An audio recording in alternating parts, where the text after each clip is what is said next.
everyone. This is Remleiz from 40k Theories, and welcome to this new episode of Adeptus Podcastus. Joining me as always is Tactica Imperialis. Hello everyone. And joining us as our guest this week, after a very long absence, it's Naerina. Hello. Nice to be here again. Hello, Again, yes. you mean? Again, yeah. Again. Right, there's more Podcastus lore. This The last episode was infected with scrap code, it seems. Yes, Yeah. so Vashtor really had it in for Adeptus Podcastus 7 days ago, because not only did Remleiz's microphone cable all but explode, meaning he was not able to join us for this episode, but Naerina and I sat and all but watched the Armageddon reveal live stream. More on that in a minute. It was literally dropping the minis while we were talking. And we had a really fun episode. We did a lot of talking. We had actually not that many teacher tangents, which is surprising considering it was the two of us. Indeed. But we then sent the files through for editing and processing. And well, Rem, how would you describe the experience of editing that episode? It was rougher than a badger's ass. How do you know? Never mind. I mean, I guess it comes with the territory of being an inquisitor. Have you ever tried to, pick up a badger? No. Vicious little bastards. No. So anyway, yes, scrap code galore, and the episode had to be scrapped. So we're back again, and hopefully this time, Vashtor's decided to, no, we're still under 2 minutes, go away. I'm already revving up my eviscerator for this. If it does come through, not for long. Indeed. Right, so, in the news this week, we may as well just jump straight into the Armageddon reveal. Yes, please. I would like to start there, if that's all right. Yeah, sure. Because that's what the bulk of the news is, I think it's very prudent to do so. Agreed. We'll go through the non-mini stuff first, got to drag out that retention time. So there was an all-encompassing article of everything that's in the box, which we'll use. A lot of the images are more detailed in the other actual individual articles, but I'm just going to stick to the main one because it's quicker. So they've made a very interesting change on the book front, because they've separated the rulebook and the lore book. And the lore book is box game exclusive, whilst the core book, which is back on A5 for the first time in about 5 editions, will be a separate purchasable document, obviously, later on. You obviously also get data cards and chapter-approved missions to go with the new mission deck as well. The main reason this is interesting is obviously A, exclusive lore book, and B, that A5 rulebook, because it's a 5th edition girl, basically being able to put the book in your back pocket or in a very small school bag and take it to school. Chef's kiss. More of this, please. That's so nice, honestly, because thinking of, for instance, from the point of view of your Warhammer club, think about those darling poor little students who have to bring in their, all kinds of codexes, etc., which are not the smallest of books. Of course, naturally, I'm pretty sure that you have the rules there at the club as well, but some It's called New Recruit, Naerina. It's called you put it all on the app. Yeah. But still, the app might not work at some point, so having a little bit of a, booklet in the back pocket makes everything so nice. Absolutely. It's always good to have a physical version on hand. I mean, I don't know if any of you seen the movie 28 Years Later yet? No, horror's not my thing, as you know. Okay, well, I'm just going to say this. The Iron Maiden scene, as in, the actual band Iron Maiden. This guy gets an old record player and starts playing Number of the Beast. Nice. All the more reason why you need to keep physical media. Yes. Thoughts on the lore book being exclusive to the box? Does anyone have a spare 120 quid they can lend me so I can actually buy the box to get this book? Well, I don't think you'll have to, because they did a lore article about Operation Imperator that sort of helps to summarize where we got to. So, spoilers for the Yarrick Wazdaka book. Yarrick managed to run from Hive Volcanus to Hive Deathmire, avoiding Wazdaka enough to reach the last astropaths available, sending out a powerful distress call that summoned Calgar and co. swinging Indomitus Fleet Sextus in before reasoning that they could only break the siege of Gazkor by pooling their resources with a massive single attack. So lots of battle groups, lots of Indomitus fleets, lots. Basically just decided to one massive siege breaker strike. So that's Operation Imperator. How it goes from there, we don't know, but that's the plan. Fair enough. Mm-hmm. But yes, I don't have 122 to get you the book. I'm sure your agents can work it out. Didn't we have this conversation last time as well? Like, yeah, Rome's going to get it. Yeah. Although, I will say, I am quite proud of myself because I managed to get Wazdaka for a bit cheaper. Ooh. So, thanks to Vinted, not sponsored, hashtag not sponsored, I was able to get it a bit cheaper and pretty much on release day. So, nice. Very happy about that. Only saved me about £12, but, it was £52. Fuck off, GW, with your pricing. Fuck off. Yeah, no, that's a really that's a real bargain, and yeah, I'm very proud of you. But yes. Oh dear. Right, Orcs or Marines? Orcs. I was going to say, let's do it in the order of the actual article, just for easier for editing purposes, if I actually have everything in order. Fine. For the sake of Rem's editing, let's do it in Space Marines first. Aww. So, we start with the Captain with Relic Shield. We've seen a mini like this before in Gravis armor rather than Tacticus armor, who's the guy who had the skeleton in his shield and like a big like drop-down faceplate. So he's got a mastercrafted power sword, no weapon options because we're in a box game, of course, and ginormous tactical rock. Yeah, I think tactical rocks are just a thing now. Yeah, it's worth They've noting. always been a thing. Yes, they have. It's worth noting none of the miniatures have any chapter markings at all.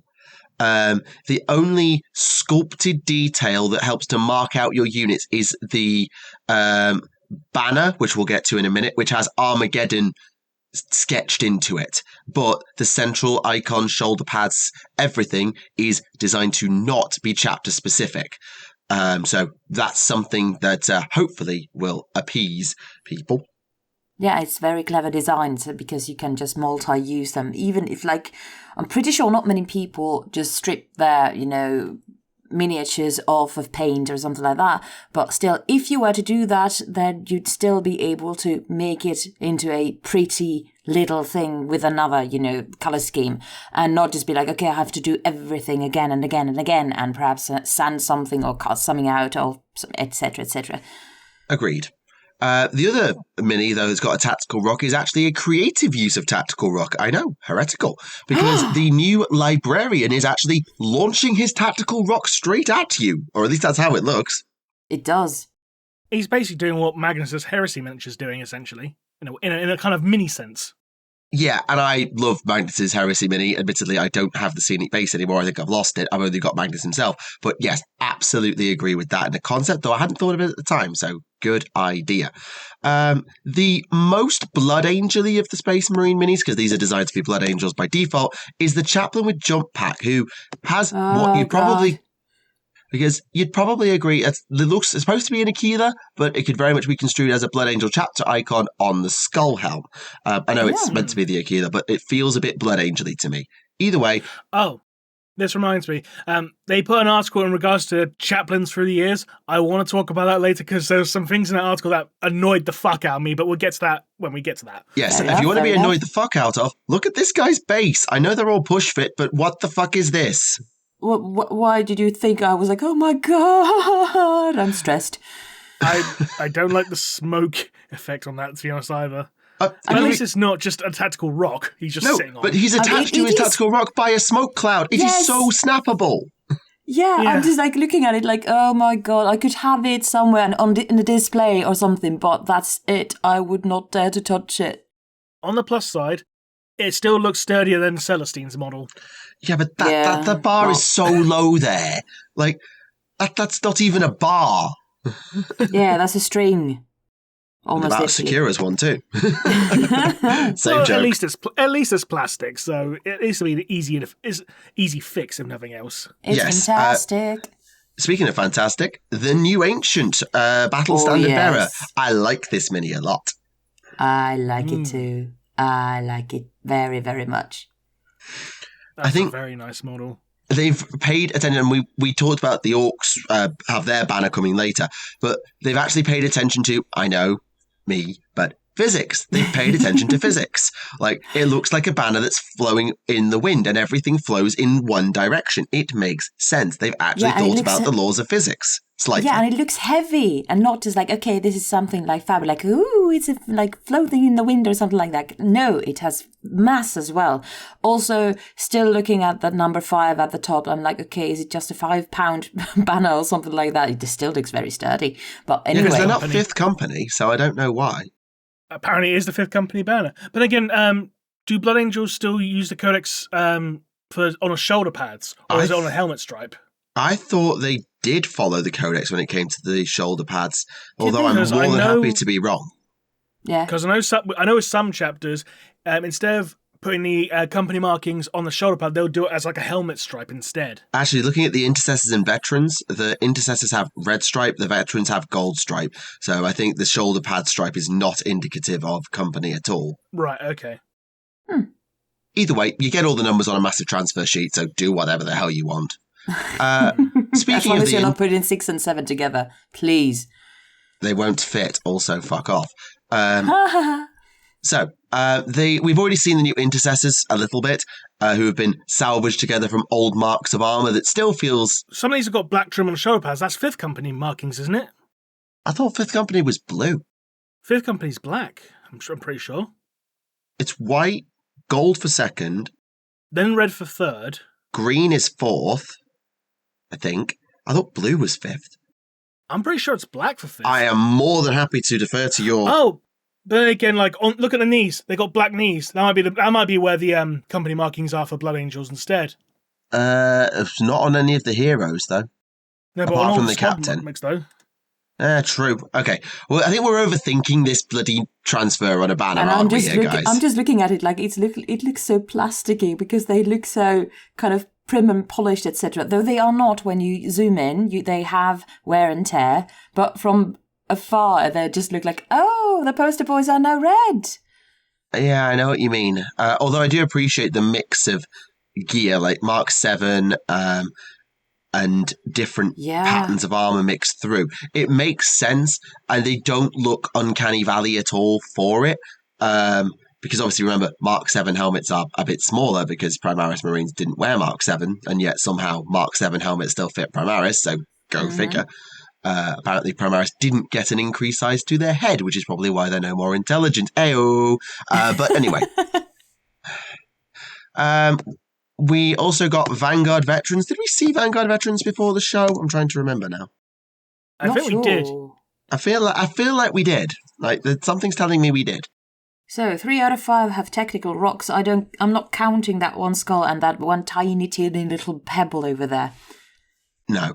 Although I've got to admit, maybe it's just the paint scheme. But the old, I'm talking going back 5th edition here, the old Vanguard veteran squad that they had back in the day, maybe it's because it's just the way they were painted, because they were painted in really different Ultra Smurf colours. But I actually, not sculpt-wise, but the dynamism and the palette, I actually prefer the old ones. I don't even know why. I think I'm being silly, but I think I actually kind of prefer the old Vanguard veterans in some ways. Maybe that might just be the paint scheme. It could be because I think that kind of the edges are made in a grayer tone, and because we know at least that metal should be grey if you're not doing anything to it, it looks like actually kind of worn out, or there's wear and tear there, as stated before about the other ones. But with that, they have the kind of yellowy kind of tone to them. So I think this looks a bit more realistic because of that. Yeah, I think it's partially because you could convince me they were Assault Marines with power swords. I think I always looked at the Vanguard veterans and went, yeah, they're not Assault Marines. And I don't know what it was that made me think that, but I could clearly tell the difference between a Vanguard vet and an Assault Marine. If you told me that was an Assault Marine with a power sword, I would completely believe you. I don't know. Yeah, Yeah, on last episode with Pag, when they first revealed these new Vanguard veterans, we made a similar point. Like, it looks very, like, it's fine, but it just looks a bit plain for a Vanguard veteran. Yeah, it's the armor. I think it's the lack of detail on the armor that's done it. It might not even be the paint scheme. Could be, yeah. It's just plain. Not enough filigree or anything like that. Not enough ornamentation. Which, we normally talk about models being too busy, High Constantine Valdor. But, for once, not the case. Yeah. Mind you, if you don't want ornamentation, have a look at the new Eradicators with their heavy bolters, because apparently a squad of multi-melter death cannons just doesn't work on Armageddon, so we went for the rapid fire option instead. And I'm going to be honest, heavy bolters just seems a bit mid compared to melter cannons. Like, they should be packing, like, auto cannons at least. Like, these are supposed to be, like, your answer to, like, assaults and to centurions and devastators. This is a unit that can delete you off the map with its melter cannons. Trust me, I've been on the end of them far too many times. So, I feel like heavy bolters is just a bit mid.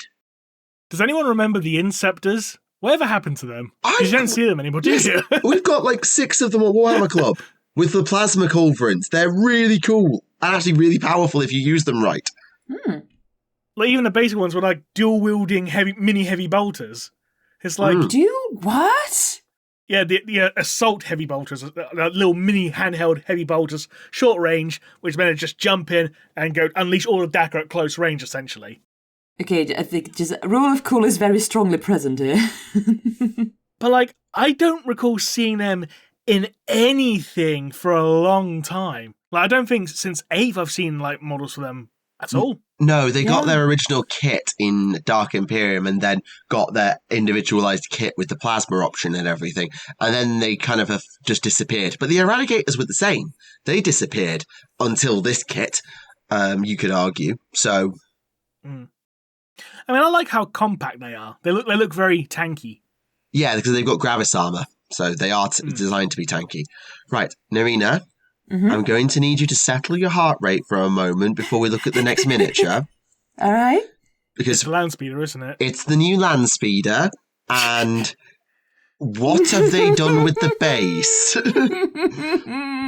I've got Orc Deathcopters from back in the day. They snapped so easily. This is arguably just as bad, if not worse. Oh, God.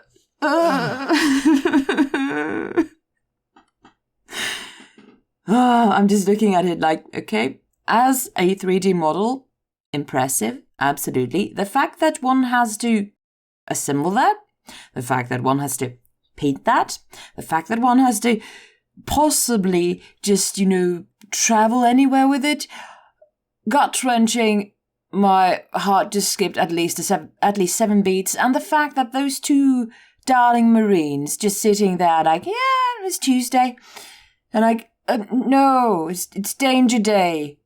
I feel like the painting would be fine. Radiation. The bumblebee should not be able to fly. Sorry, carry on. No, I feel like the painting's fine and the build will be easy. And I like the fact that it's actually got like all of the weapon options. You've got the Onslaught Gatling Cannon, you've got wing missiles, you've got a flamer or melter variant, depending on what you want to eliminate. I think that's a good thing. But yeah, I don't know. Again, go on. They've given the pilots rebreather masks over their helmets. Yes, they have actually. That's a neat touch. I thought the helmets Hello there, looked weird.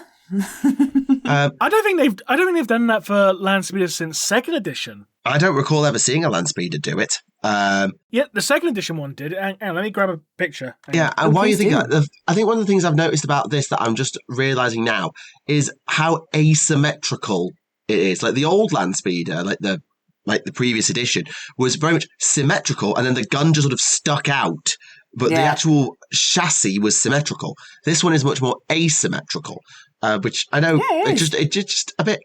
It makes you go, ooh. And I don't know if it's a bad thing or not. It's just an observation. It makes the gun more sensible. Yeah, at an angle, I think at least. It's a bit more sensible, yeah, unless you want to shoot to the left. Well, yeah, true. I true. just posted a picture of the 2nd edition land speeder. Also Blood Angels, just for comparison's sake. And yeah, they got the rebreather masks in this one as well. Yeah, that's interesting. Yeah. I think Call back to that's a 2nd good touch. edition with this box set, I've noticed. Like with the artwork with the land speeder, There's no callbacks. Well, it's Blood Angels versus Orcs. If they weren't calling back now, when were they ever going to call back? Yeah. True. Right, we're done with Space Marines. We can do Orcs now. Yay! Yay. Right. New War Boss. Not the one that got Potato Cam leaked a while ago. This is the box game War Boss. This one actually looks good. Yes, it does. With its custom chopper, so that's a new weapon option, which is something we noticed when we were looking through is how much more electrified they've made a lot more of the orc weaponry on like the elites especially. You can see this better on the new Primaris Lieutenant, which is the big boss. Who has giant fuck-off axe, but look at the detailing in the middle. Like, it almost looks like it's got magma running through it. But from looking at it again in other units, basically this is electrified orc weaponry, like to show power weapons. Sorry, can I just say, look how adorable that little squig is on the base. It is. Sausage squig. It's a little dino squig. Little tiny squig. Dinosaur. It's a little ankylosaur. Because they've got a little club tail and everything. Bless him. But I remember, Naerina, you had a lot to say about this big boss, so I'm going to just hand it back to you. Yeah, I remember us talking about the fact that having a big boss like that, which is kind of like, if you think of like video games, etc., it's like a proper mini boss, and you can actually tell this orc apart from the others. And I like the fact that, when it comes to these new kinds of models and the more recent kinds of models in comparison to the very, very old ones, like the Remleiz old ones, sorry, dearie, that basically we get to see this kind of, I'm not sure if character development is the, only thing or the right way to put it, but kind of like seeing that these characters also have personality, and this darling little mini boss is there with the darling little ankylosaurus, just waiting for his turn to just hit something. Perhaps the boss, the great, biggest, final boss to the back, so that they can become the, next big thing. But still, I love the fact that the pose is kind of, I'm waiting, I'm scheming, I'm going to be the mini boss for your evening. Hello there. Right. I've seen you've just posted a banner waiver as well now. Yes. Who always has a little squig on his face? Little spider squig. So many good banners. And didn't you, Neve, say something about those about something free-handing that banner or something like that? Yeah, I'll come on to the banner itself, but can we just appreciate this guy's shoulders? Because holy hell, he wide. Wide boy. Look at his shoulder to head ratio. And look at the other orcs we've seen. The shoulder to head ratio is insane. I think the term you're looking for is, damn boy, he thick. Yes, but I'm not going to say that because it will get clipped and it will go around school, and I'm not saying that. I am too clever for this. I've played this game too long. I've been on the internet for 15 years. I know. Very good, very good. But yet again, just thinking of this white or thick boy in comparison to our darling little mini boss over here. Different kind of structures in their bodies. I love it. And again, the banner obeys the laws of physics in that everything flows in one direction. The top knot, the banner, the tassels, everything flows one way. I admit, I don't know. Looking at how folded that banner is, there's a middle fold in the middle. I don't know how effective getting a transfer on that is. I presume it is a transfer rather than freehand, because we've seen the transfer sheets and they're monstrous. But I don't actually know for sure. So if it is a transfer, fair enough. But because of the folding, I'm not certain. Therefore, if it isn't a transfer, that is some incredible freehand. But I think it is a transfer. Zooming in on Discord, zooming in the image, it does look like the skull was painted on. Yeah, it looks like there's some smearing, there's some highlighting, it looks like as well. But you can highlight and chip a transfer. You can paint over a transfer to add extra bits and detail to it. Anyway, there was some paintwork done there, if nothing else. Definitely. Next up is a new Pain Boy. And I didn't actually have a problem with the old Pain Boy. I thought the old Pain Boy kit was really nice. But this is a Mad Doc Pain Boy and then some. I think this Pain Boy has met a couple of Drukaris. Looks like it, at least. Agreed. Also, the Edward Scissorhandsness. Say again. I was going to say, he's going to give someone the Jamie Oliver treatment, just give someone a little prick. Oh, God. Oh, Jesus. Hi, new students. Jesus.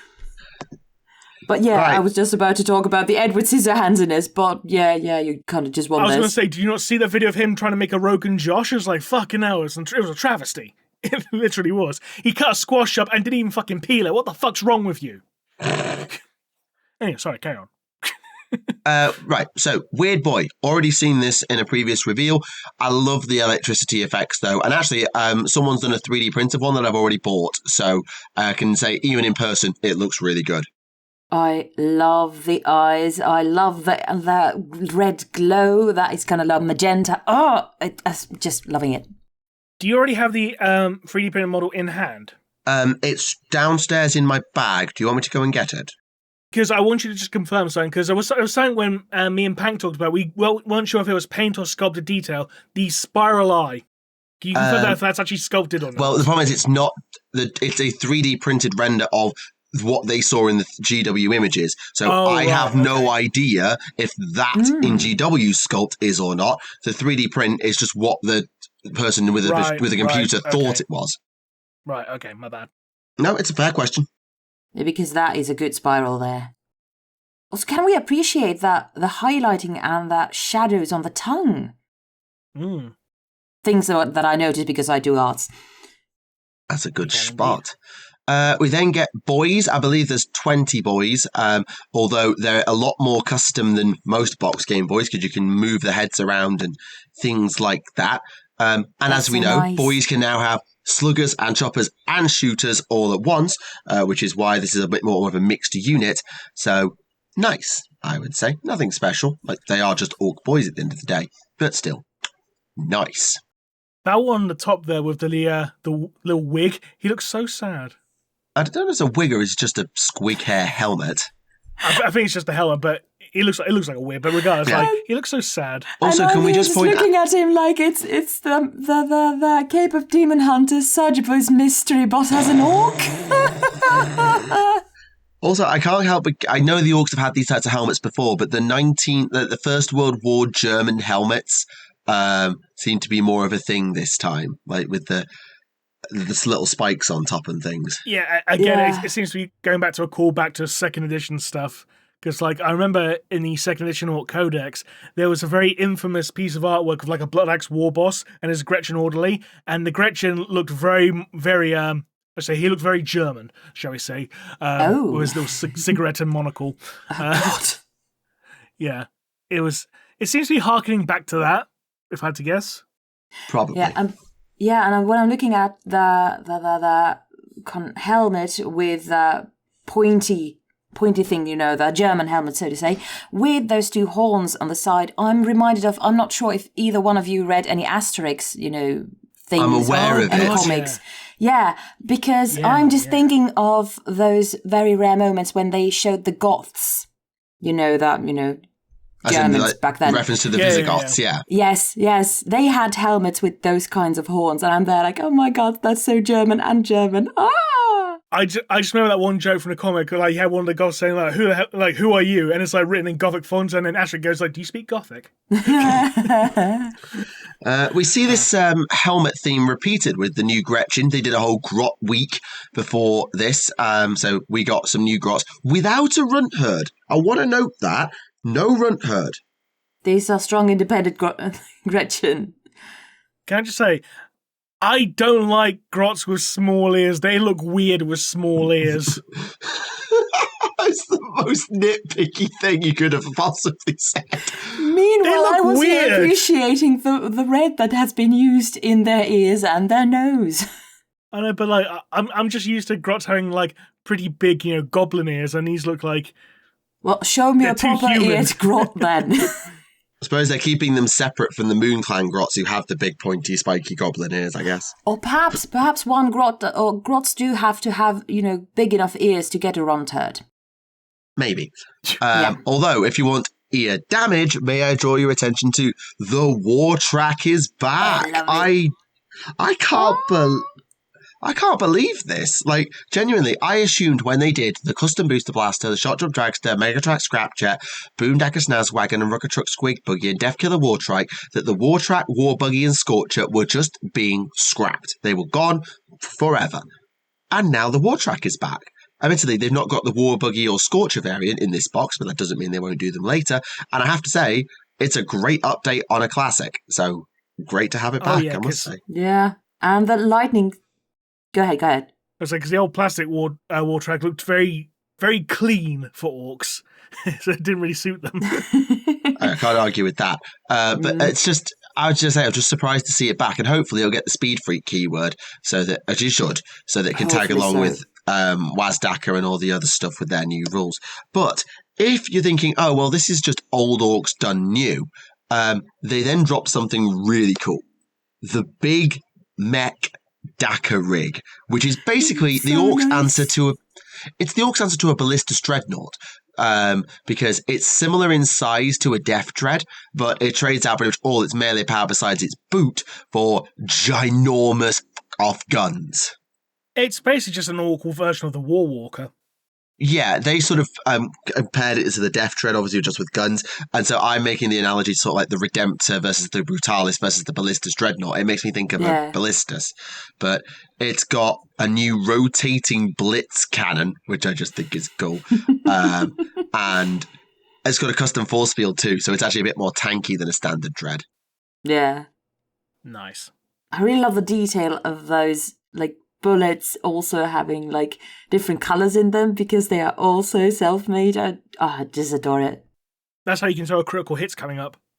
True. And those bullets are gonna fly faster. Exactly. Yeah, or it's like Cuphead and you can only parry the red ones. But anyway. Yes. So yes, that's the Armageddon box. And there's a lot. But I do think they've really made a good effort of trying to make a go of something different. Like, you know, they could have very easily played it really, really safe with, oh, it's Space Marines and Orcs. Just do what we always do. But they've made a point to try and make some of the minis look really unique, and try and bring back some classics. There's nothing new on the Space Marine front, admittedly. It's just old stuff brought back and remixed. But the Orcs, they've made a point of like, right, new boss character, new vehicle unit, and bring back some classics like the Warbanner and the Wartrack. I really like it that they have put some effort into the Xenos for once. I know. Unheard of. I'm just looking at those darling little orcs like, yay, I'm so happy. If you want more lore, however, there is a new Armageddon novel being dropped as a sort of tie-in to the start of the edition, which is Season of Fire by Jude Reed. Ooh. Which seems to be focusing on the Sororitas, judging by the cover. Well, it's how one of the key battles on Armageddon has been fought from 3 different perspectives: Guard, Marines, and Sororitas. Ooh, nice. Yeah, it's all set in Hive Tartarus.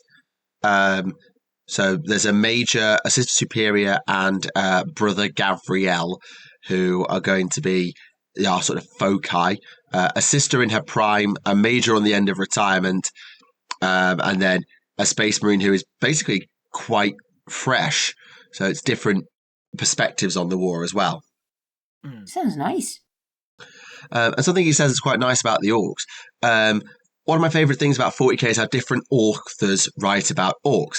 As the POV characters in the hands of Mike Brooks and Nate Crowley, which they've spelt Crawley, take your typos article, they can be hilarious and complex. But the real draw for him is the complete inhumanity, like the monsters in a horror film that you continually underestimate. They're dangerous because they're huge, powerful, alien, incomprehensible, but also because they're smart. Which I think is a nice take on orcs.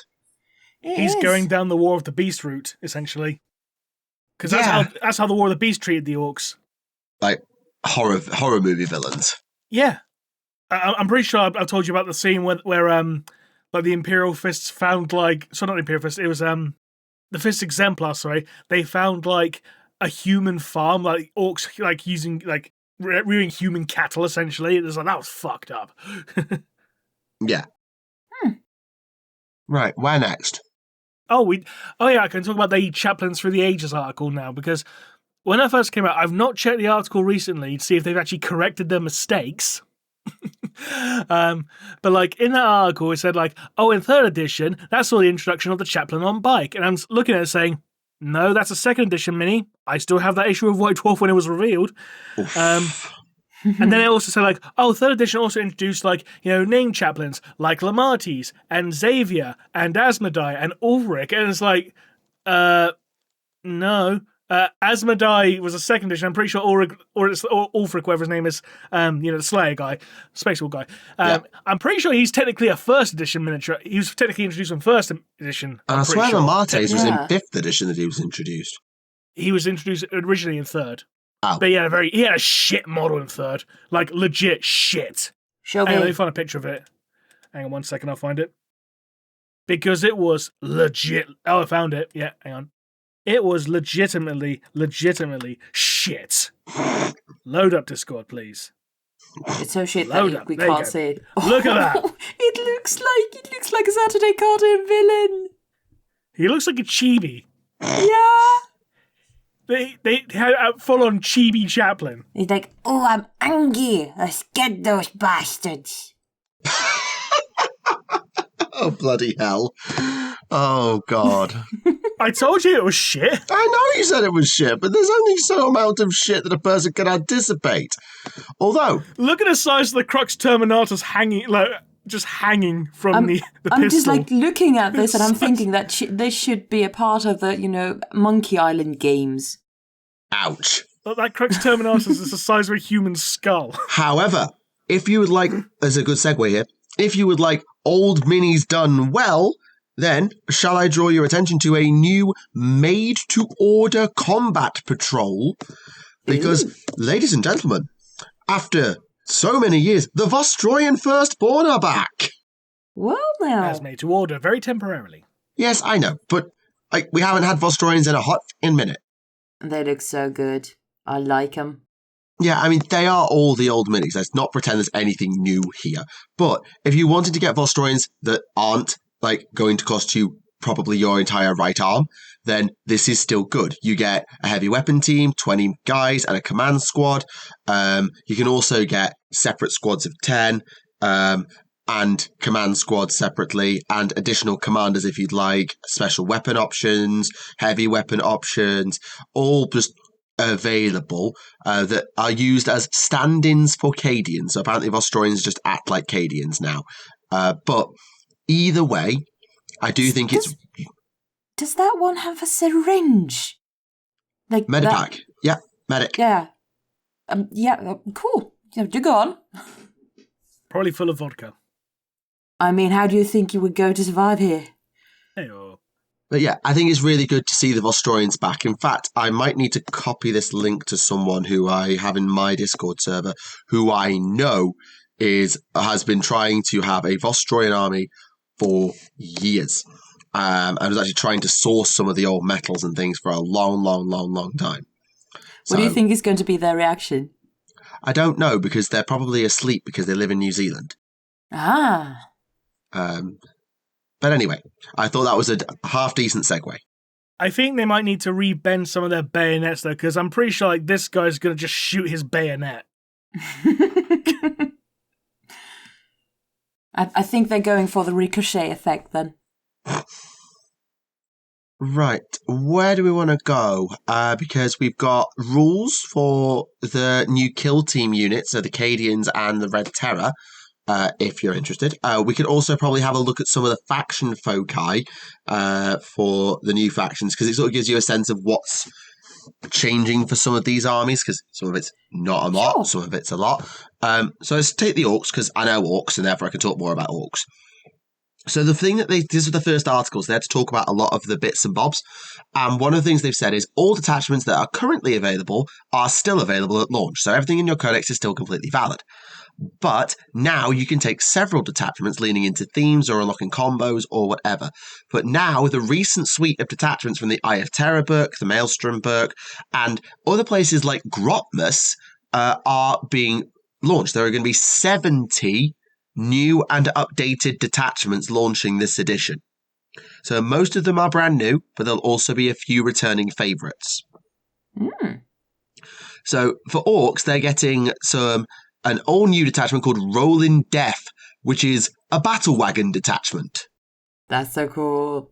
Where your battle wagons and beast snagger equivalents get to re-roll charges and also run 6 when they move, which obviously lets you run 6 and charge with a re-roll once per game. You also get the option to take a unique upgrade to your wagons with boarding ramps so that your units can charge out, or actually take a broadside on the way through. So it says, in your shooting phase, your unit's ranged attacks have rapid fire X, so they just get to double their attack power. Whereas X is their that attack's attack power. So a big shooter would go from 3 shots to 6 shots, for example. Or your kill cannon goes from D6 shots to 2D6 shots. Which is hilarious. Yeah. So that's an example of what a detachment looks like now. They're much more specialised to a particular job. Like the Speedwire detachment that I know Rem and Pint talked about, but I really wanted to touch on if we get time later. They've also tried to make them quite unique. So if you take the Tactical Brigade, Storm Boys get battle line and can advance and fall back and then claim objectives, for example, which is quite useful. You can give your war bosses infiltrate and stealth. You can just put your commandos back in reserve. Or you can have the Mordaka detachment, which is from the most recent update as well, which gives you the idea for all your units to have assault on their weapons and sustained hits 1 on the turn you war on all infantry. Okay. Which is just funny. It is, yes. They've also got like an ability to overwatch in the opponent's turn, which I think is funny. So what does that mean in the game? So snapshot is a rule that was introduced in 6th edition to make Overwatch not obscenely OP. So Overwatch, you're only allowed to hit on 6s. All right. And that's what snap shooting is. So Overwatch will now say for the stratagem, your unit shoots using snap shooting, probably. But basically, orcs get to do that when they get shot, not just when they get charged. Literally, the stratagem's called, you call that Daka. So they get shot and then snap fire hitting on 6s, which remember, orcs only hit on 5s anyway, so it's not that much difference. And you just insta-fire back, which... If, for example, I don't know, does this work on burners? Because it used to be it made flamers horrendous because they auto-hit. So I don't know, because it says it has an unmodified hit roll and the attacking weapon's BS characteristic on modifiers doesn't come in. So because it has NA to hit, how does that work? I need to double check how that works with flamers, because it made burners terrifying when they could snap fire all the time. But then they actually banned them from snap firing at some point, and blast weapons couldn't snap fire because of the pie plate rule. So it was a lot. So interesting and nonetheless. And that's the idea of sort of what detachments and bits and bobs look like now. Yeah. I'm gonna let you talk about the next bit while I go and read one of the other ones to see if there's anything worth sharing from Space Marines on NIDS. Yeah, sure, yeah. So, jumping very briefly to Necromunda, they released a piece of DLC recently, which allows you to have full-on races and vehicle customization. All that basically made it into like a little kart racing game. Gorka, Morka. Yeah, pretty much. Love it. And again, it's just one of the reasons why I fucking love Necromunda so much, because you can just do this silly shit, you know? Yeah. God, I love it. Absolutely fabulous. And considering, like, you know, the amount of vehicles you actually get in Necromunda as well, like, obviously you got, like, you know, the Escher hover bikes, you got the squat trikes as well, so you can have them. Nice. I need to double check, but I wonder if you could actually have the Dustback Riders, you know, for the Ashwaste Nomads. I imagine having like if you one can't, of those giant then that's fleas just a waste of time. Surely it is. It'd be fun to actually just have them, like, you know, have hover bikes and trikes and giant fleas, you know. just for shits and giggles. It's Necromunda. You don't have to explain shit. It's Necromunda. Yeah, true. Okay, these Space Marine detachments are actually quite cool. Oh? So Sure. one of them gives your land speeders the ability to all deep strike on turn 1. Like, Ooh. Turn 1. on turn 1. There's the Librarius Conclave, which is how you unlock basically all your Psyker units get one of the schools of power for a round. So they can have Biomancy, so all your Psykers get +2 move, or Pyromancy, within 12 inches all your attacks have +1 AP, or Telepathy, you can ignore all hit roll modifiers, but obviously only for your Psykers, so it encourages you to just take 1 billion Librarians.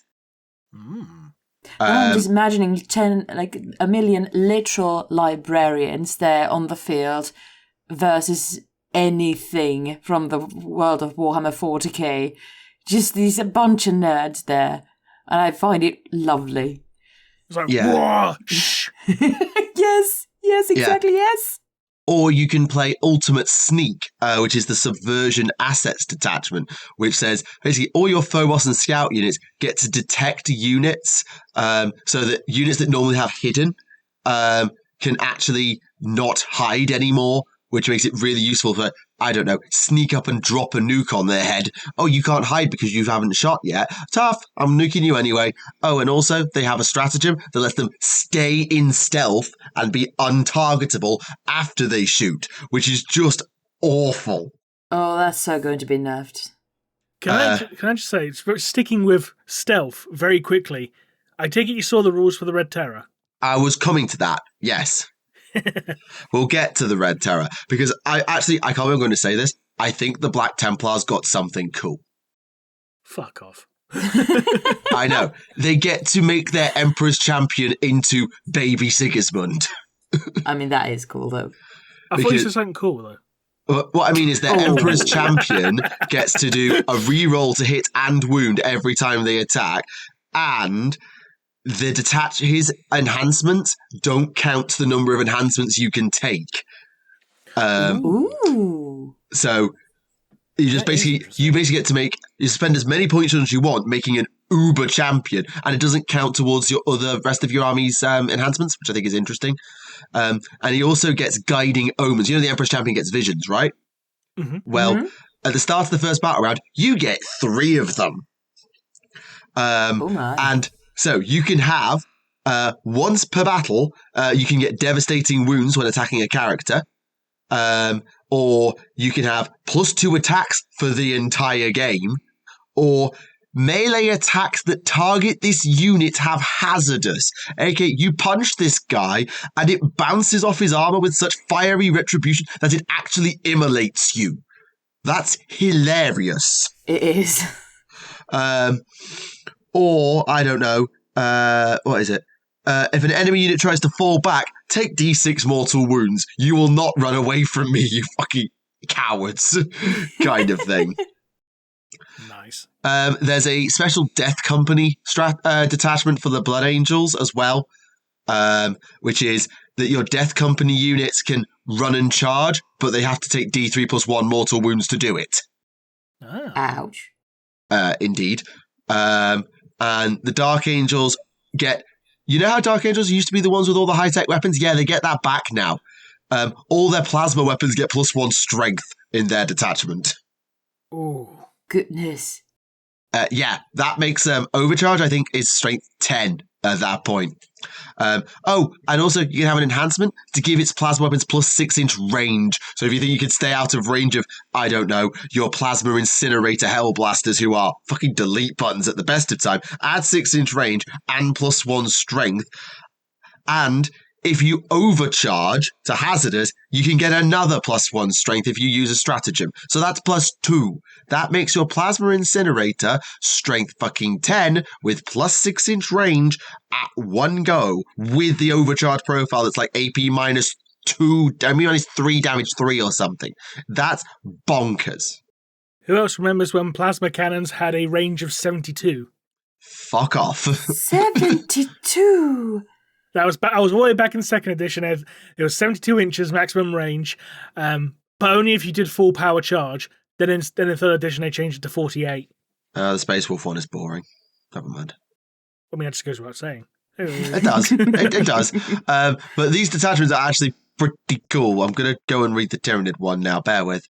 Mm-hmm. Fair enough. But yeah, like in second edition, plasma weapons were just insane because, like, you know how you have to, like, you have to do recharge, you have overheating and shit like that and stuff like that. Like in second edition, you didn't have that in Imperial plasma weapons. You didn't have the danger of overheating. Oh, so they're like Tau plasma. Pretty much, yeah. Like the only plasma weapons that actually had a chance of overheating were Chaos Space Marine ones, and the actual explanation is because they're older heresy models of weaponry. Ah, okay. But as a trade-off, even though you had a risk of overheating or exploding, whatever, they were actually more powerful as a trade-off. I mean, yeah. I think it's good to have those trade-offs. Actually, they're either more powerful or you could actually use sustained fire on them. I couldn't remember which. So basically, you could potentially fire up to 3 shots a time with them. Oh, God. If you're lucky. Pew, pew, pew. Or pew, pew, boom. That too. Because if you roll jam, then you're fucked. It's like with the old assault cannon rules back in the second edition, back when you had the sustained fire dice, because that you had to roll 3 dice for that. So you could potentially have like a maximum of 9 shots per turn with that. But if you rolled 3 jams, then the model carrying the weapon is dead, because the gun just exploded and just killed him.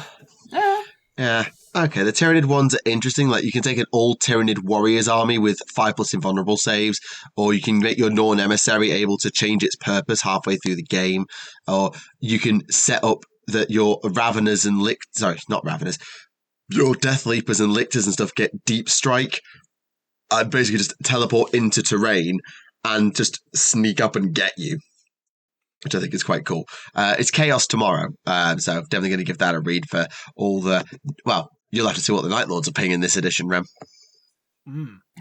Right, you want to talk Red Terror since I just mentioned Tyranids?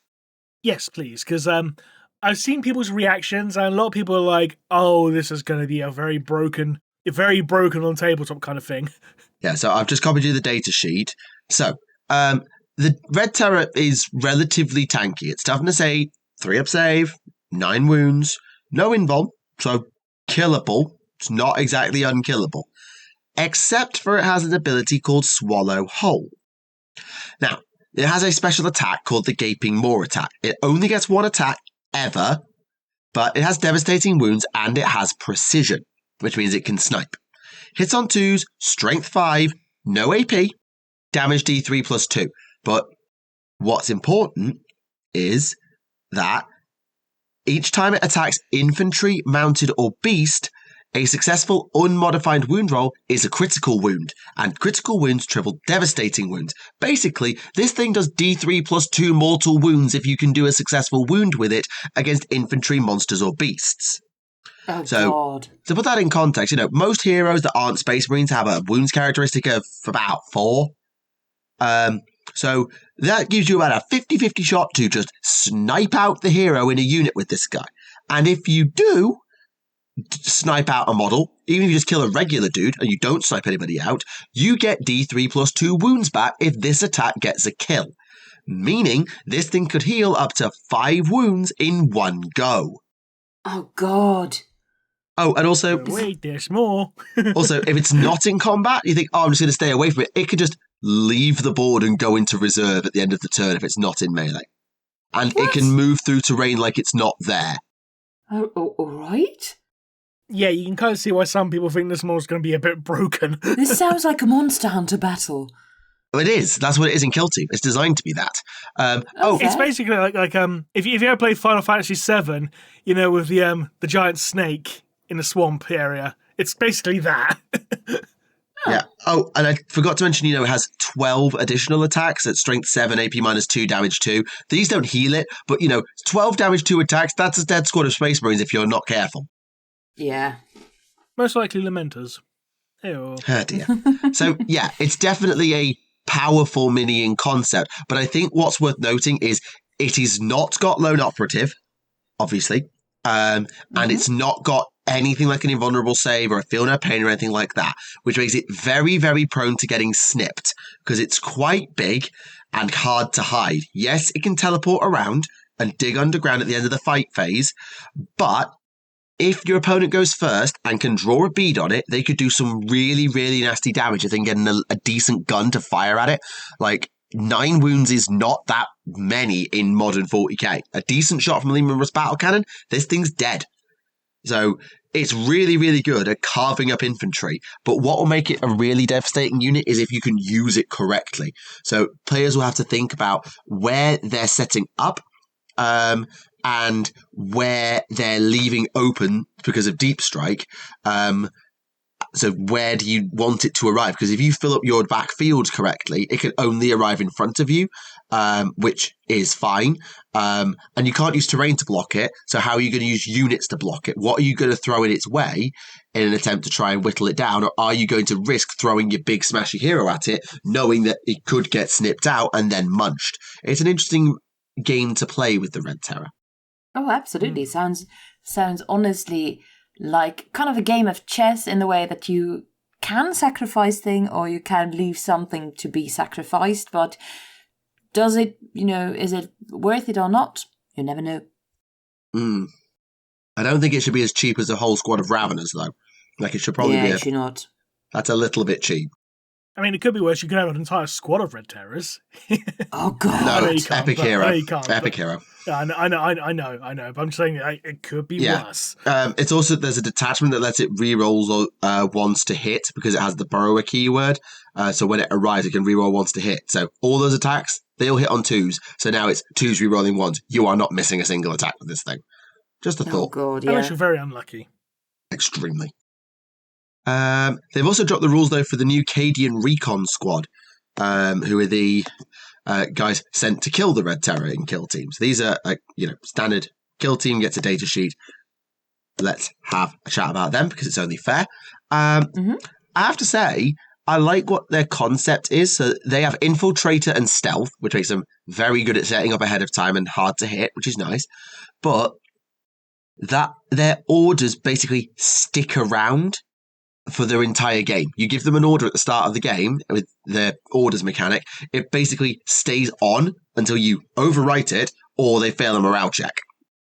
All right. Which, for example, if you want, first rank fire, second rank fire on for the entire game, that's doable. You can do that. As long as you don't fail a morale check, you can do that. They've also got... They've got their standard las gun close combat weapon, but you can take a melter gun or a plasma gun. You've got the long last sniper. They've also got a Vox option, which lets them gain you command points if you use a stratagem on them, which is powerful. And the relay beacon basically lets them be ordered from anywhere.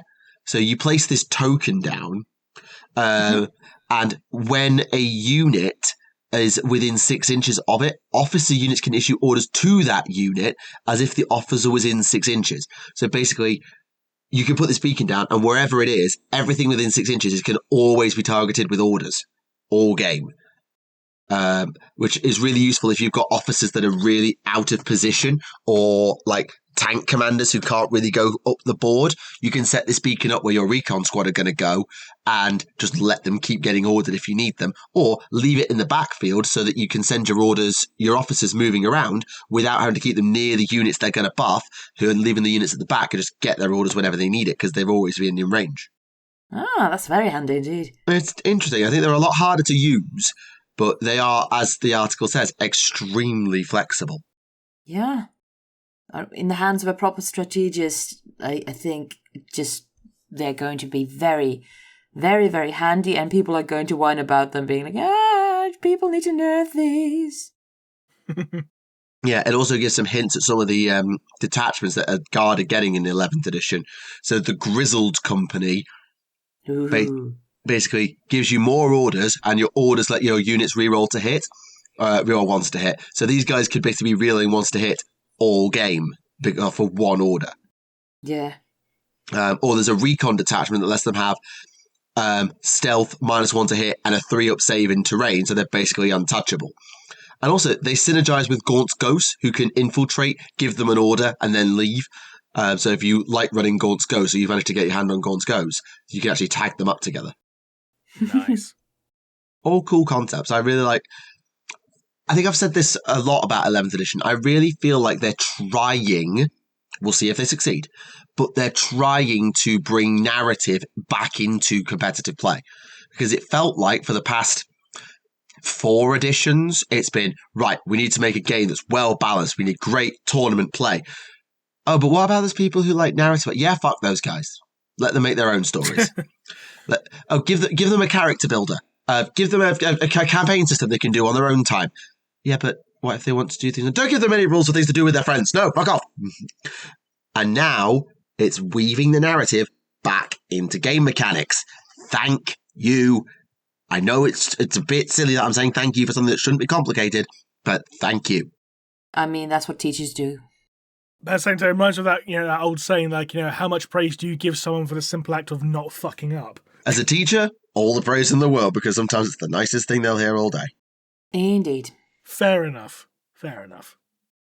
Right, where do now you we have the teacher tangent. Yay! Well, we could, but where would you like to go next? Is there anything much left, to be honest? Doc, I don't know what I'm talking about, Well, accents I'm from everywhere and I have no idea. Right. Darling dear, if you wish me to do the accent, it sounds even more horrible. My God, stop. I could also do a very terrible Finnish accent if you wish. Perkele satana. Oh, very good. Thank you. Right. Okay. For those who do like events, there's a Warhammer Open at the UK Games Expo in Birmingham at the end of the month. And there's also going to be a standalone UK Warhammer Open in Wales and Newport in August. So there'll be challenges, narrative gaming, grand tournament, of course, the travelling store, yada, yada, yada. So if you're into that sort of thing in the UK, you now have more access to the Warhammer Open format if you like it. Fair enough. If only I was there. No, sadly not.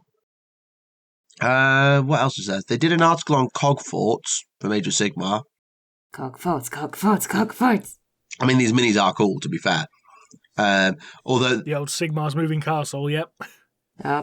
What's interesting is how they actually work, because they actually do have a bit of a schematic blueprint for how they actually work. And the most interesting thing about it is the most important thing in a cogfort is the engine. The engine has its own inbuilt dirigible attached to it, so that if the cogfort gets destroyed, the engine can be parachuted out so they can save the engine because they're so fucking hard to build. That's so clever. Kind of adorable as well. Yeah. I don't know why, it's just adorable. It's like, save the engine, little parachute.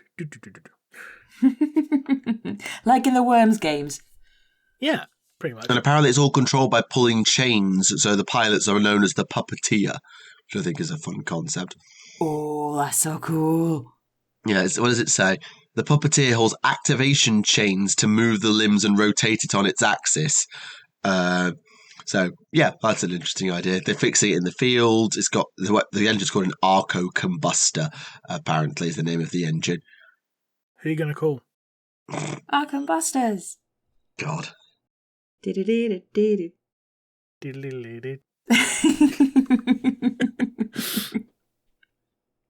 Oh no, Theoreticus represents. I don't know, when he said Puppet Master, for some reason my mind just instantly went Don Callis. Yeah. Oh. Meanwhile, I'm here like doing the Metallica thing in my head. Oh, Rem, did you and Pank get much time to talk about the Armoured Gauntlet rules? Because I feel like... No, we did not. Did you see the vehicle damage table is back? Really? The vehicle damage table is back. Ooh. Well, I say this. Within these games, any vehicle or monster with 10 or more wounds that basically isn't an aircraft, a flyer, a stomp, or have hover or a building gets the spearhead keyword. So we're talking about bigger tanks, heavy dreadnoughts, that kind of thing. And instead of dying, when they lose their last wound, roll on the damage table instead.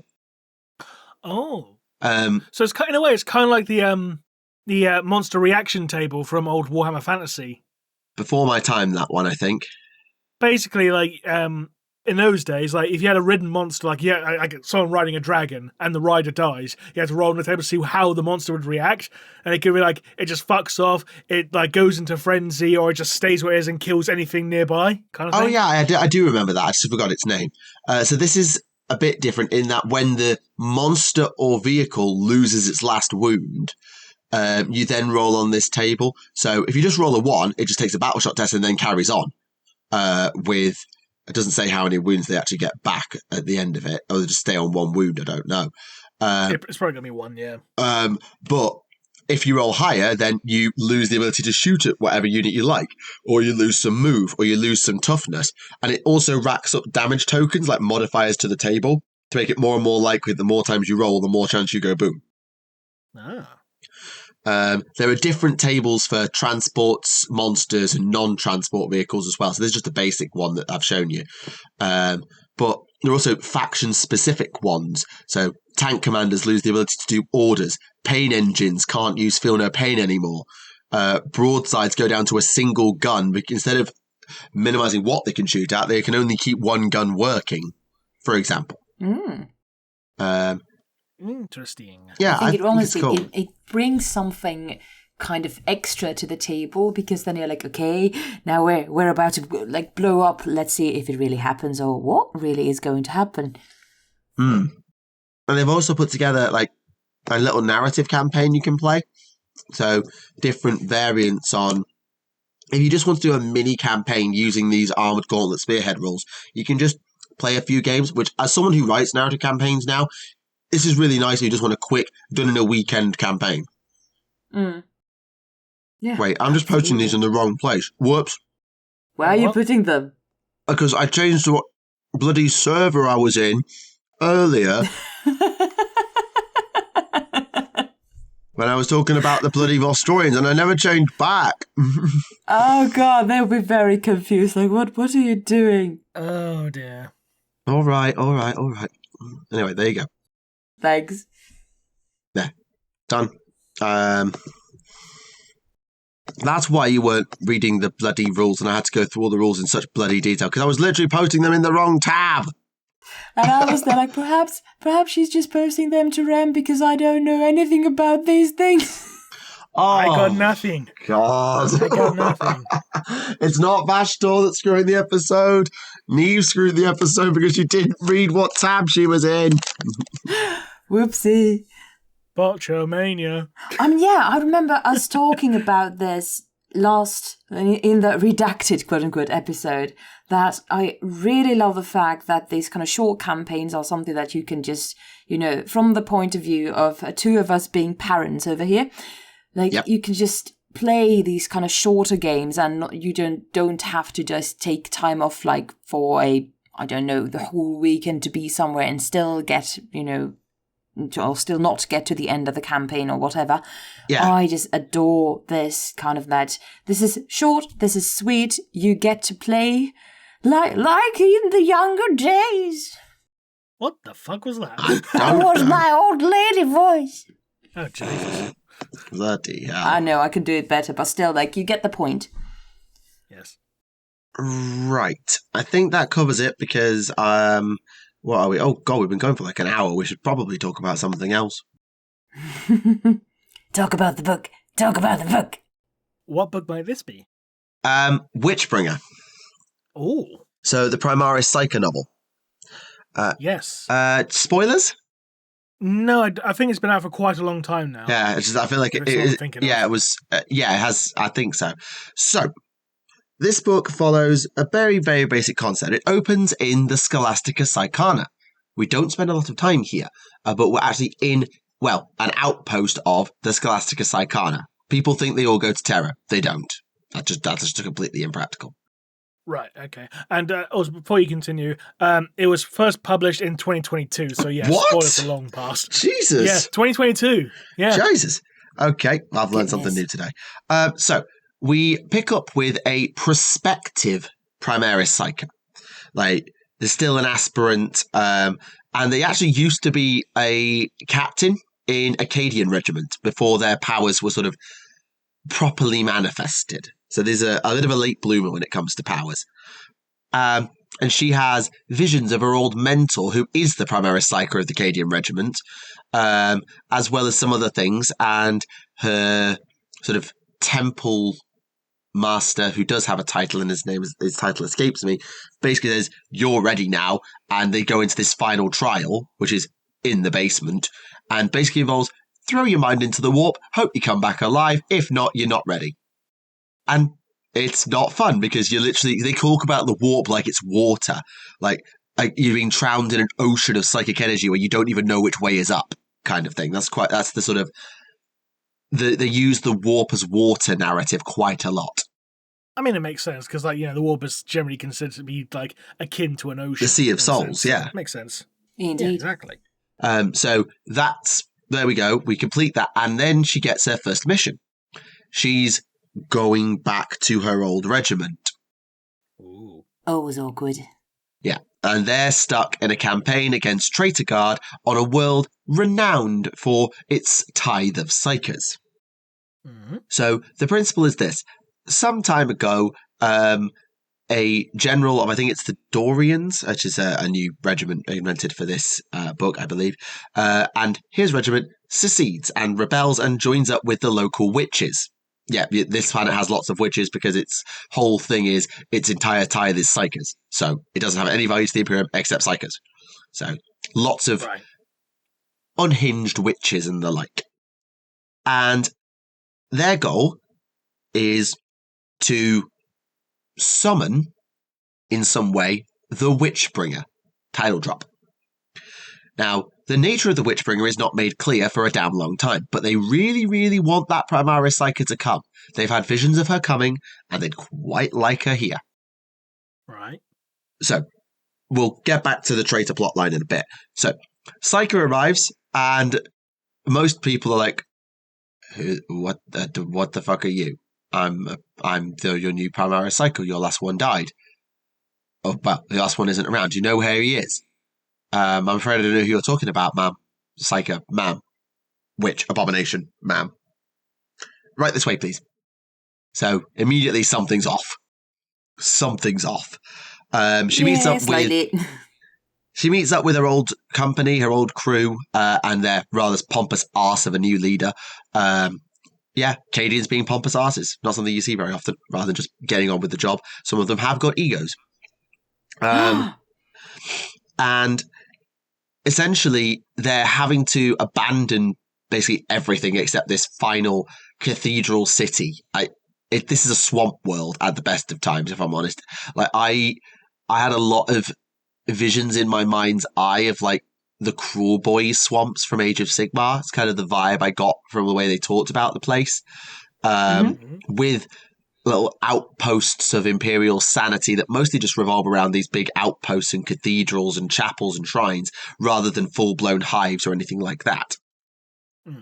And as they're walking back, in come the mists. Ooh. So did you say in comes the Miz? Mist. Oh, sorry. God, that would have been a twist. Like it's like he's awesome. He came to play, apparently. God's sake. So these mists, I'll fucking enunciate the fucking T for you. They have a bad habit of, if you go into those, you are coming back a corpse or a traitor, or both, or neither. Yay! You might not be coming back at all. And the only way to keep it at bay is, well, shock horror, kill it with fire. So yeah, it still sounds like the Miz to me. Hey. Sorry. So using flamethrowers and creating a perimeter of fire that they can advance through, alongside some psychic pyromancy to keep them topped up. And this is really hard, but the traitors don't seem to be attacking. Like, they are like out in the open, in a swamp, walking from one outpost to another. They are prime meat on the menu, and no one's attacking them. And no one can quite figure out why, because everyone's being really, really cagey, particularly the Confessor and the General of the Cadian Regiment. Because it's revealed later that they know what the Witchbringer is, and they know why the world is designed the way it is.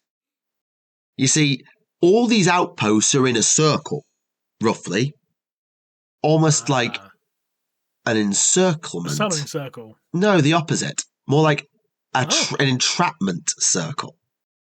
Using the power of faith to keep something in. Because the Witchbringer is shock horror, considering this world makes psychers out the wazoo, a demon. and a bloody powerful one. Who would have thought? I know. And it is revealed later through lots of psychic arguing and actual arguing and battering it out of each other with words that the previous Psyker knew this and tried or came into contact with the Witchbringer. And just by even having the power flow through the Psyker, not even possession, like an entire platoon of Cadians were dead in 5 seconds. Oh, bloody hell. Just from it touching his mind, a platoon is dead in 5 seconds. Murder by association. So the Psyker orders everyone, orders the general, right, I'm going to wipe my memory from all of you. Now kill me.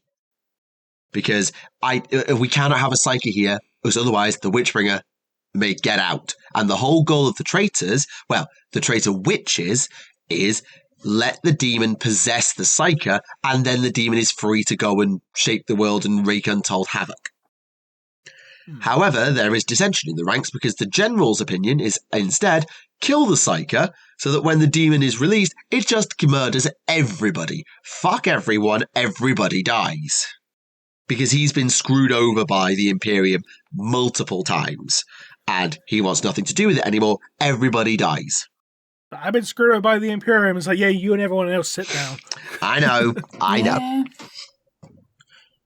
But there we go. So the battle essentially boils down to, right, we need to bait the demon out so it's vulnerable, but not to the point that it can possess me, and we kill it while it's vulnerable. Which, through lots of shenanigans and Cadian grit, is what they end up pulling off. I'm not going to go through the whole battle because we'll be here till Christmas, but it's a back and forth. The demon, there's a lot of scenes of talking about her talking to her old dead Psyker mentor in the war because, touching the demon's mind that touched his, you can almost create a psychic link there. And trying to let the demon out just enough that they can be killed or at least banished without it possessing the Psyker and wreaking untold havoc. It's an interesting balance that they're trying to strike, which they do, and in turn leave the world useless. This world has no mineral wealth, no anything, and its tithe of Psykers is now gone because the Witchbringer has been banished. So all those Cadians and everybody else died to make a world useless to the Imperium. It becomes literally just a hunk of rock that's no strategic or tactical value whatsoever. And that has to be treated as a win. For the course, really. Yeah. And that's sort of the moral there, is like the Imperium will do anything to win, including make the world it was trying to save not even worth it to be saved. Yeah. So yeah, it's really, really solid. I'm skimming it massively purely for time's sake. But it's a really, really solid read. And I did pout as one of those books that I had on my ebooks for a while, didn't really pick up. And then as soon as I picked it up, I was done in like 3 days. So. Sounds as a book is just, good. Right. So what about you, Rem? Because obviously the last time we spoke, you hadn't quite finished off the Ashes of the Imperium novel, but I appreciate it's been a long time since and you might have even moved on to something new. Yeah, I have. Yeah, I did finish it. There wasn't actually too much left in that book. I'm not going to go into detail. I'm just going to skim it. Not going to go into spoilers just because it's been out a while now. So, bullet points. Khalid-Hassan is now the Grandmaster of Assassins.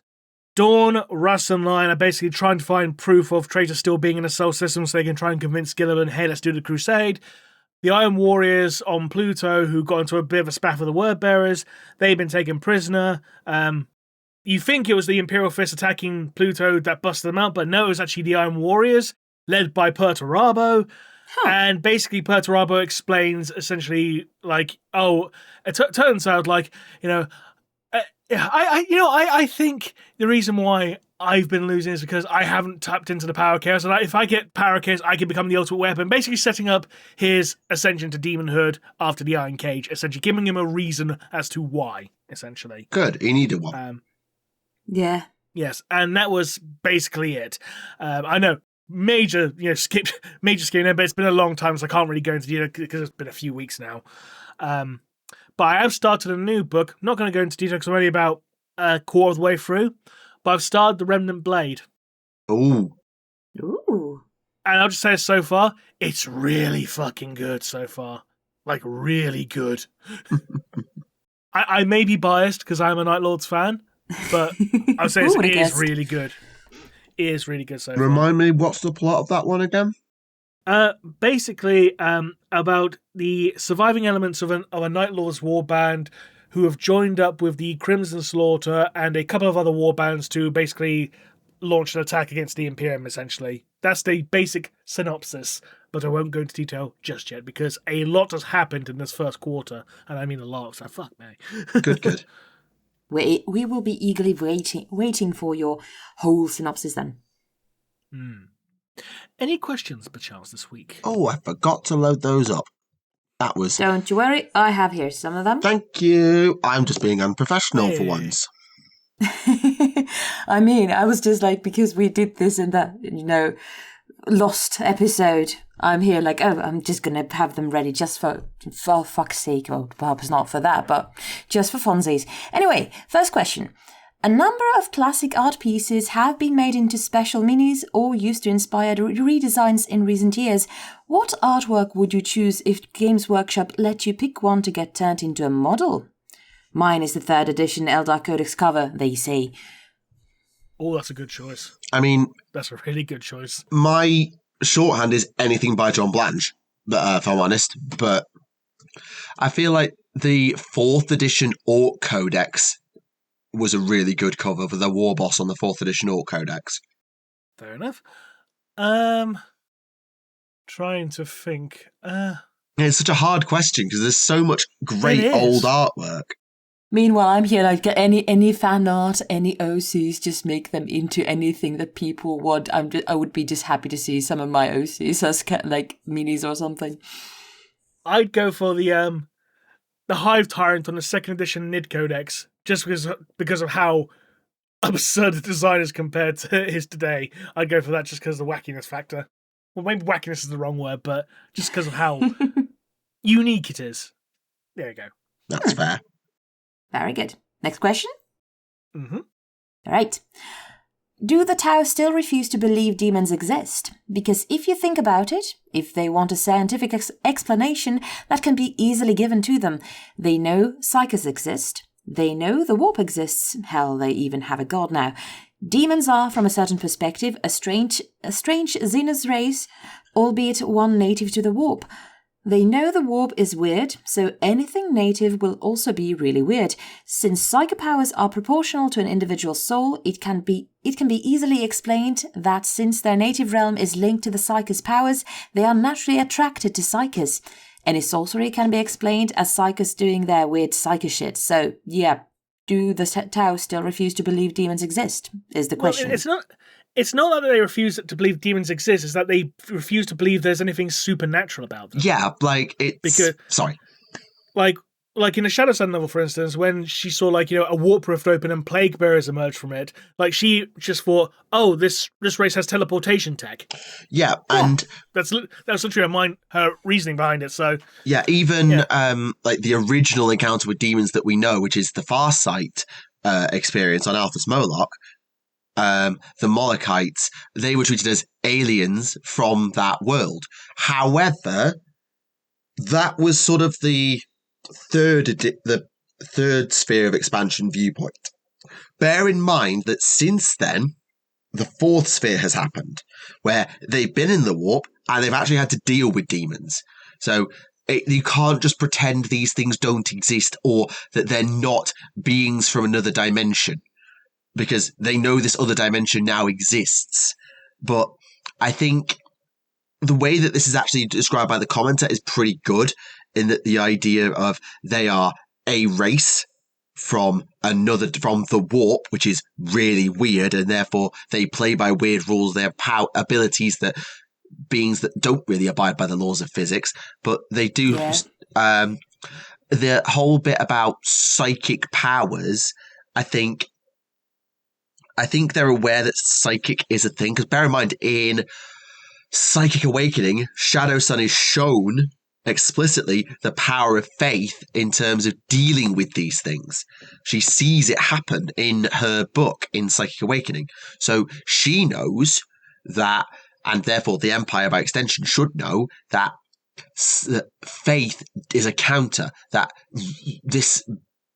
things are not playing by the rules of physics and just being an alien. They're affected by things that should not affect things that exist. You can't science your way out of it. Yeah. So even though they literally call psychic powers mind science. They did back then. Remember, that was written from Farsight Crisis of Faith, which is set in the end of the second sphere. We're now in the fifth sphere. Things have changed, and what they're aware of has changed, because of what the fourth sphere especially has been through. Now, that might not be common public knowledge, I'll hold you to that, but the Ethereals and the Firecast will know more and will have to have accepted that, and so will the Earthcast, because otherwise, how are they supposed to deal with it? Yeah. So next one. The new Eye of Terror book has a picture of Godrun conspicuously next to a chrono anomaly. Think this is a setup for Eisenhorn and the gang stumbling into the grimmer and darker future of M42? Sure, why the fuck not? We shall see. Indeed. Next one. Financial incentive aside, should Games Workshop stop printing codexes, given that they no longer seem to serve much of a point? Rules are distributed digitally, and any quote-unquote new law comes in the form of campaign books. Wouldn't it be better for the game if players didn't have to wait 2.5 years, 2.5 years for a codex? This comes back to what Ren was saying earlier about having the paper copy. Or was it yourself, Naerina, was saying about having the paper copy? Yeah. Indeed. I think Ren said it would be good to have a paper copy, and I ranted about it. Yeah, because there is something to be said for flicking through your codex to list build and check stuff, but I'm very old-fashioned. Like, I know how my way around an army builder app and all of those things, but there is nothing more fun to me when I was cracking up the narrative campaign or writing things down or making planning notes or writing army lists. I did it with a pen and paper. Like, I'm very old school like that. Even though I'm very comfortable with technology and apps and all that, I actually enjoyed doing my army bits on pen and paper and having a physical book in front of me while I did it. Now, that might just be me. But I think the problem is they don't serve a point and people shouldn't have to wait. This is, I know, finance. I know, we're trying to put finance to one side, but if GW released all the rules for all the armies at once at the start of a new edition, they would then make no money for an entire edition off of any army, because they wouldn't be able to print new rules for stuff unless they wanted to have 1 million expansions, at which point the codex is invalid anyway. So they're going to have separated releases where armies have to wait for their rules. So whether it waits for a book or an app update is basically the same thing. I mean, what you could always do is have a built into the rule book itself, have a mini army list, so to speak. Have all the actual major units, but leave out things such as special characters, whatever, for digital rules, whatever, and you can actually add to it down the line with later releases. Because that's what I used to do back in second and third. Because in second edition box set, you had the Codex Army List little booklet thing, which, funnily enough, was actually the only legal way you could play squats in second edition. Really? Yeah, because they never actually got a standalone codex, so that squat army list that came in the box game, that was the only way you could play squats in second edition. Huh. And the third edition rulebook had, because obviously they changed the gameplay system quite drastically from second, so they had to basically accommodate for people who already had existing armies. So they actually had a little army list in the core rulebook. And then when the codices came out, they added new units and stuff. Well, like they that have done that in the last few editions. They've had the indices for the index of an army, but the point there is that, yes, you can drop all the rules for all the armies at once, but it always leaves armies incomplete and drastically limited while they wait for their official rules update. So all of the army balance limitations exist whether you do it in paper or you do it in digital. So yeah, I get that. But it'll just be nice to buy a codex that isn't out of date before it's been released. I was just about to say that. Still not over it. No, Because frankly, it's kind of stupid. The fact like, oh yeah, we've had to balance this unit before the codec's even been released, so the codec's going to be out of date. So yeah, here's the patch. It's like that's kind of stupid. I mean, I know it takes a long time for things to be printed, but surely you should do the testing before you go to print. I don't know. Maybe I'm just weird in that regard. Who knows? No. I think then at least half of the people on this planet are weird. Because was it the Space Wolf one that literally went, like, the day it went on pre-order, it was out of date? Mm-hmm. The day it went on pre-order, because they dropped a new balance patch. I remember one of those things being out of date. Don't remember which one, but yeah, I remember just hearing about that. I was like, what? Like, how do you have the kind of goal to just release it like that? Just like, no. No. I think it was the Custodes one that was like out of date like a week before it went on pre-order. Yeah, it was the Wolves or Custodes or both. It was one of the two, yeah. It's like This is it's so like how the fuck do you have a embarrassing. codex go out of date before it even goes on sale? Yeah. And again, I know it takes a long time to print stuff because obviously you got to do all the red tape and just double checking, editing, and all that shit before you send it to print and all that. But again, surely just test the shit first. Play test it for months and months on end. Like kind of like what I used to do with like back in the day with White Dwarf. Like you use White Dwarf as your testing area. You print the army first in White Dwarf, and then you can iron out the kinks, iron out the bugs through playtesting, and then print it as a proper codex. Yeah. Because that's what it did with Tomb Kings back in Fantasy originally. Because like Tomb Kings got their first proper army book in 6th edition, but they were still playable in 5th edition via White Dwarf, because that's what all the beta rules were, essentially. Same with like the Mordheim game. The Mordheim game originally was a bunch of articles in White Dwarf, and then they made it into a full-blown box game, like about 6 to 8 months later. So it's not exactly unprecedented. I don't know. I feel like there's no right answer. But it's definitely difficult to make what the justifiable arguments are for the fans, but also for the company, because the two things do often not coexist. No. Indeed. Next one. If Games Workshop actually made a musical for 40k, would the Inquisition's song be a rehash of the Disney's Pocahontas song Their Savages to Their Heretics? Please don't ever do it. No, fuck off. Do it. Fuck off. Do it.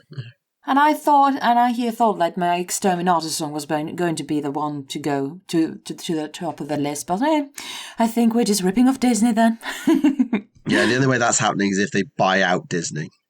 Oh, sorry, Disney buys them out. Yeah, I think that's about much more, probable that Disney buys them out. I mean, think about it. If if Games Workshop bought out Disney, what kinds of movies should we get, or would we get? Perhaps the live-action remakes of Snow White being in a sororitas or something like that. Squats. Oh, God. I'd watch that. I'd honestly watch that. Oh, God. Next question. There. Do the Harlequins use genetic enhancement, or are they just what happens if you let an Eldar train to their full potential under the aegis of a god? I had to go and research this. The answer is no, they don't. I genuinely had to go away and read this because research while we were on air, filming the lost episode. I remember that. Because it was so unclear how they did it. But basically, the Harlequins, it's just a path. So you're aware the Eldari and the Drakari have paths that they can take on and can become lost on in the case of, say, Exarchs or Farseers, for example. Basically, Harlequins are just on their own path and lost on it.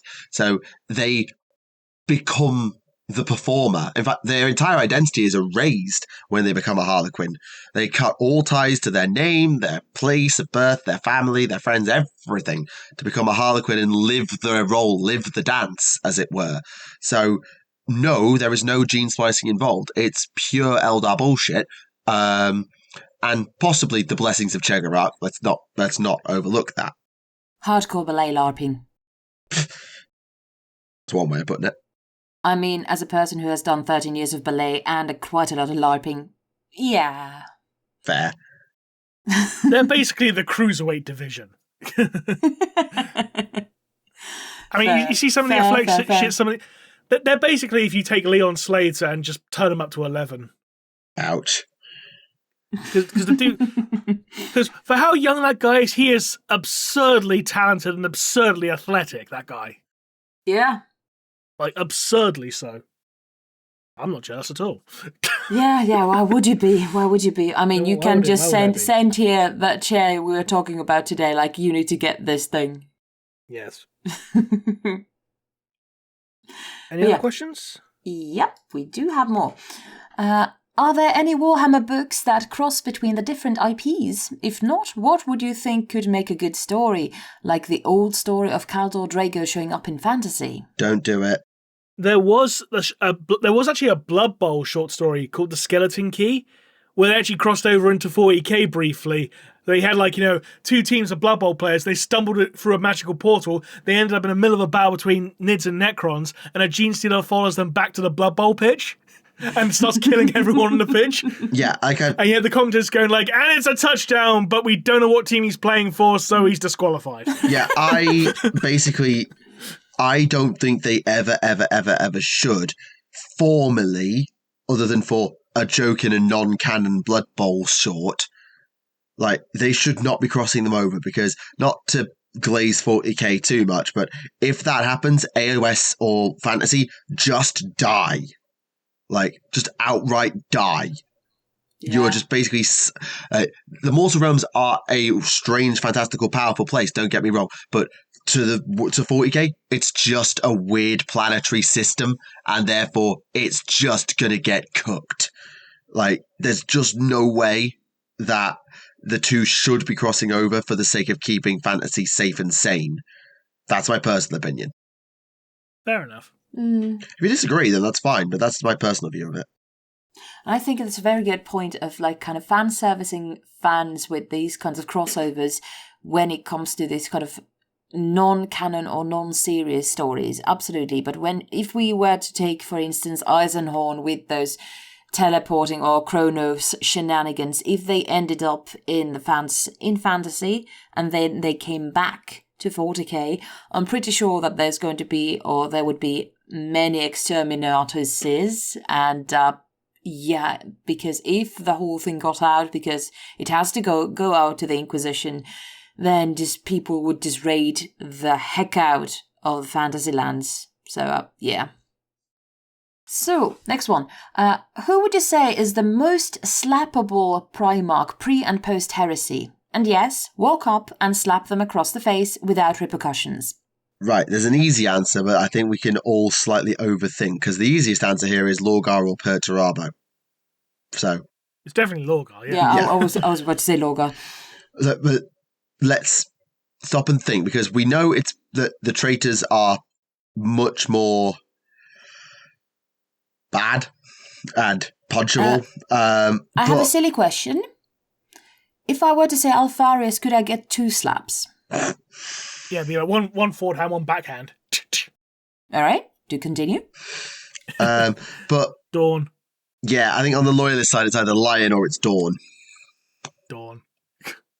Yeah.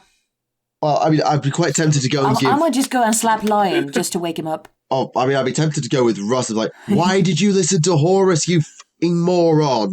But you know, they're all morons at the time. Why did you abandon Terra before the siege? Or that. Why are you a moron? I might just go and slap Magnus just to snap him out of it. Yeah, maybe. You slap him and he shatters. Oh no! The soul shards. And that's why we have so many shards, because I went and slapped him. Whoopsie. But honestly, too hard. honestly, nothing against Magnus. I love his story, but if he just got his ass handed to him in the gentlest of ways, I think he might be able to snap out of it. Oh well. Frankly, it was in regards to slapping the Primax, it'd be like that clip. I'm sure you've seen it, like, you know, the guy slapping, like, you know, all these people at the barbecue and slapping the police officer, slapping the kids and all that, just slapping everyone on side. Yeah. Just that. But it's just the Imperium. I mean, isn't that just Warhammer 40k? Yeah, pretty much. Yeah, they just don't have the steel chairs. They lost the STC. Hey. Indeed. Any other questions? Yeah, one more question. Let me see. Yeah, one more question. Is there a reason there are no weird grots in 40k, unlike in fantasy/old world? They do exist in White Dwarf. Yay! So someone made a rebel grot army for Tale of Four Warlords in White Dwarf a few years ago, and in order to play them they didn't play them as rebel grots, they played them as orcs. So their entire army used orc rules, and therefore their weird boy was a weird grot. Now, this is adorable. Does that really count, though? Hey, if you're counting entire fucking army lists as being acceptable, then yeah, we can count it. But Yeah, but it's more of a case of a counts as rather than an actual thing, isn't it? it is a count as, but it's in official GW. It's a grey area. It's a grey area. It's a grey But area. yeah, it's the only place they exist is in White Dwarf in A Tale of Four Warlords. That's it. So basically there is potential then. Theoretically. Ooh. Wow. Sorry. I was looking at the article of people painting different red terrors, and there's a really cool couple of them that I think are really cool. One of them is painted up like a real world, like, I don't know if it's an anaconda or an adder or a death viper or what, but this is just really cool, so I thought I would just share it with you. Oh, that's lovely. Yeah, it's like, think about the editing Remleiz there, like, oh god, one more picture there at the end. Damn it! Right at the fucking end. Don't have to put it up. It's the little title card of the article on Warcom. It's fine. I just thought you might not have seen it, so I thought it was worth sharing with you. It is pretty, though. Agreed. It is. Right. And on that note, given the time, I think we should probably call it there for this episode. So, thank you very much to everyone who tuned in for this episode. We hope you enjoyed it. And thank you very much to Naerina for joining us again for this episode. Always a pleasure, even if it's again and again, and possibly even again. Hopefully not just, I think if we do this the third time, I'd be like, okay, try to come up with something to say that you haven't said before. Yeah, it's let's just hope that the edit comes out clean this time, because otherwise it's going to be a lot of head desking. I've tried not to touch anything on my PC. I'm just like, don't touch. Just don't touch. It'll just be that clip of Psycho Sid from WCW where he's going, there's no end, there's no end, there's no end. So, if you've seen that clip on Twitter or anywhere else in the past few days, now you know why. Indeed. Indeed. So, until next time, ladies and gentlemen, this has been Remleiz from 40k Theories. This has been Nee from Tactica Imperialis. And this has been Naerina, also from 40k Theories. And we'll see you all again next time. Bye-bye.